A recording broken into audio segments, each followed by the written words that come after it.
முருகர் பிறந்தது என்னமோ விசாக நட்சத்திரத்துலதான். ஆனா முருகர் வளர்க்கப்பட்டது 6 கார்த்திகை பெண்கள், அதாவது 6 நட்சத்திரங்களால் வளர்க்கப்பட்டதனால் அவருக்கு முதல் பெயர் கார்த்திகேயன் அப்படின்ற பெயர் தான். அதுக்கப்புறமா தான் முருகன் அப்படின்னு நம்ம சொல்றோம்.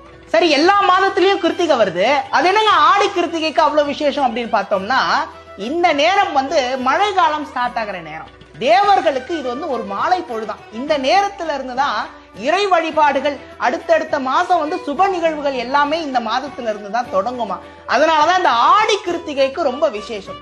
ஆடி கிருத்திகையில காவடி ஏந்துவாங்க, அழகு குத்துவாங்க. இதையெல்லாம் தாண்டி கார்த்திகை விரதம் அப்படின்றது முருகனுக்கு ரொம்ப விசேஷம். 6 முகங்கள் கொண்ட, 6 படை கொண்ட, 6 கார்த்திகை பெண்களால் வளர்க்கப்பட்ட இந்த கார்த்திகேய முருகனுக்கு 6 கிருத்திகை விரதம் இருப்பாங்களாம். பரணியில தொடங்கி கார்த்திகை மாசம் வரைக்கும் 6 கிருத்திகை கார்த்திகை விரதம்